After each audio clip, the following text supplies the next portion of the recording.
નમસ્કાર દર્શક મિત્રો, સ્વાગત છે આપનું આપણી આ યુટ્યુબ ચેનલ ભાવેશ મકવાણા ન્યૂઝમાં। તો મિત્રો, આજની તારીખ 10/8/2025 તો વધતી જતી મોંઘવારીને ધ્યાનમાં લઈને ગુજરાત સરકારે પેન્શનરોને આપી છે આ મોટી ભેટ। તો મિત્રો, હવે પેન્શનરોના હાથમાં હશે પૈસા જ પૈસા। તો મિત્રો, સમગ્ર વાત આપણે વિગતવાર કરશું, એટલે વિડીયો તમે ખાસ અંત સુધી જોઈ લેજો।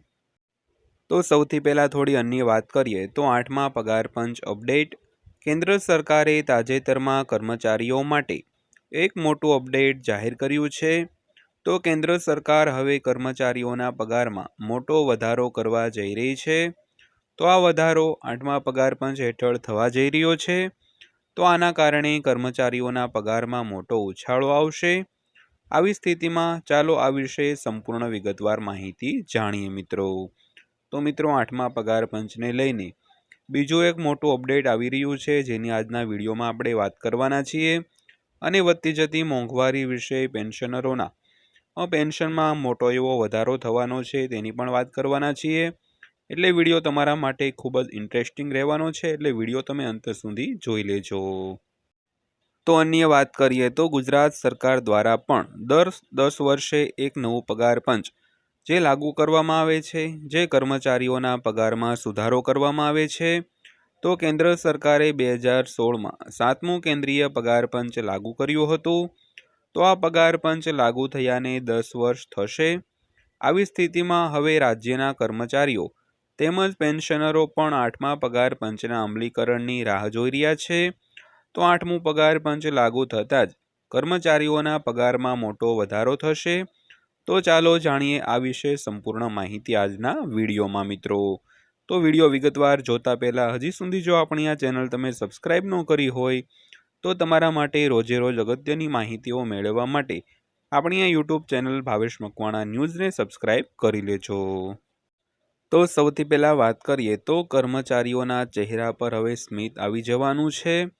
તો માહિતી આપતા નાણાં રાજ્યમંત્રી પંકજ ચૌધરીએ જણાવ્યું હતું કે 8મા પગાર પંચ અંગે હિતધારકો તરફથી સૂચનો મળ્યા છે અને સમય આવશે ત્યારે તેની જાહેરાત પણ કરવામાં આવશે અને તેનું સત્તાવાર જાહેરનામું પણ બહાર પાડવામાં આવશે।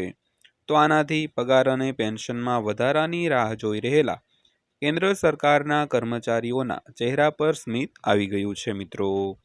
તો મિત્રો, ખાસ કરીને વાત કરીએ એ નાણાં રાજ્યમંત્રી પંકજ ચૌધરીએ જણાવ્યું હતું કે 8મા પગાર પંચ પાસેથી જે સૂચનો મળી રહ્યા છે તેઓ પોતાનો સમય આવે ત્યારે તેની સત્તાવાર જાહેરાત કરવાના છે અને આનાથી પગાર અને પેન્શનમાં વધારાની જે રાહ જોઈ રહ્યા છે તેવા તમામ કર્મચારીઓ તેમજ પેન્શનરોના ચહેરા પર સ્મિત પણ આવી ગયું છે।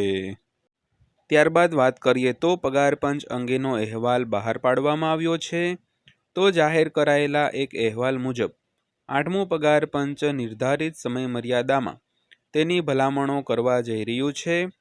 આ સાથે જાન્યુઆરી 2025માં નવા પગાર પંચની જાહેરાત થયા પછી 8મા પગાર પંચની રચનામાં અણધાર્યા વિલંબને કારણે કેન્દ્ર સરકારે રાજ્યો, સંરક્ષણ મંત્રાલય, ગૃહ મંત્રાલય અને કર્મચારી તેમજ તાલીમ વિભાગ સહિત અન્ય જે મુખ્ય હિસ્સેદારો છે તેની સાથે પરામર્શ કરીને પ્રક્રિયાને ઝડપી બનાવવાનું કાર્ય શરૂ કરી દીધું છે મિત્રો।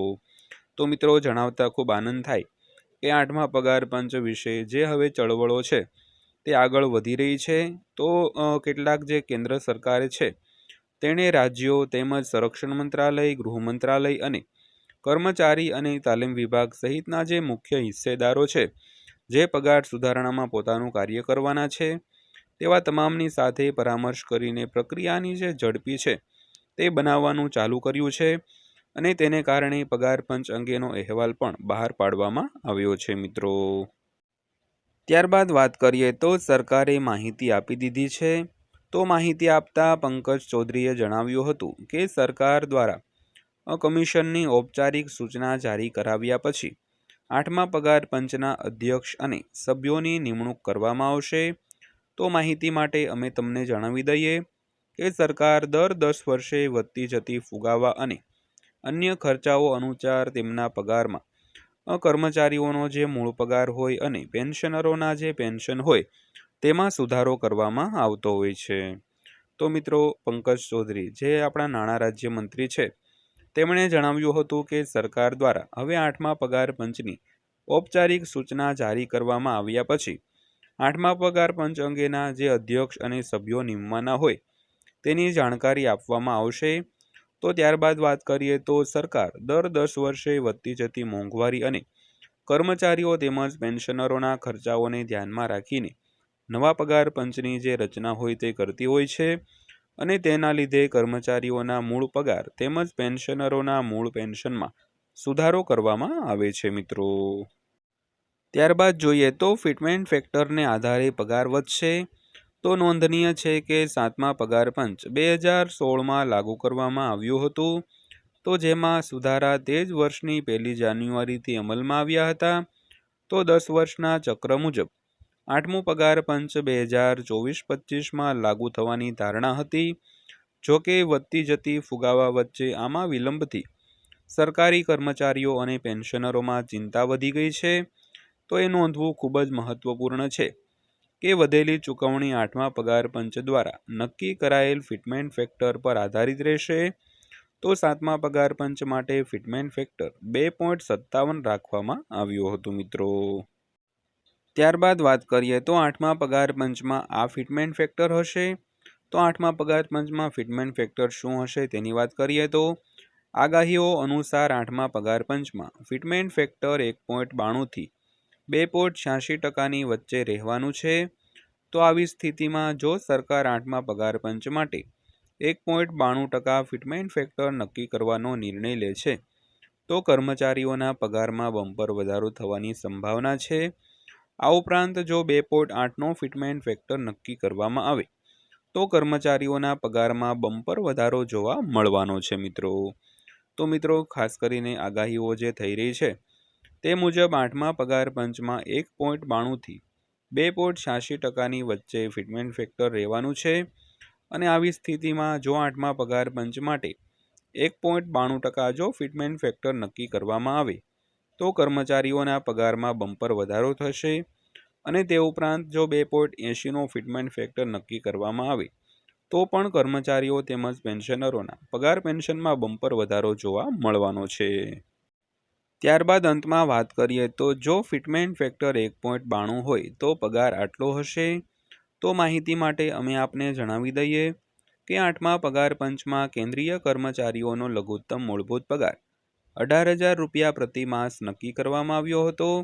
તો આવી સ્થિતિમાં જો સરકાર 1.92 ફિટમેન્ટ ફેક્ટરને આધારે પગારમાં વધારો કરે છે તો તેમનો લઘુત્તમ પગાર વધીને 34,560 રૂપિયા પ્રતિ માસ થશે। તે જ સમયે જો સરકાર 2.86નો ફિટમેન્ટ ફેક્ટરનો ઉપયોગ કરે તો કર્મચારીઓનો પગાર લગભગ 51,480 રૂપિયા થઈ જશે મિત્રો। તો મિત્રો, આ હતી આજની માહિતી જે પેન્શનરો અને સરકારી કર્મચારીઓ માટે અગત્યની હતી। તો વિડીયો તમને પસંદ આવ્યો હોય, માહિતી સારી લાગી હોય તો વિડીયોને એક નાની એવી લાઇક આપી દેજો અને મારા વિડીયોને અંત સુધી જોયા બદલ આપનો દિલથી આભાર। તો ફરીવાર પાછા મળીશું એક નવા વિડીયો સાથે, નવી માહિતી સાથે। ત્યાં સુધી સૌને જય હિન્દ, વંદે માતરમ।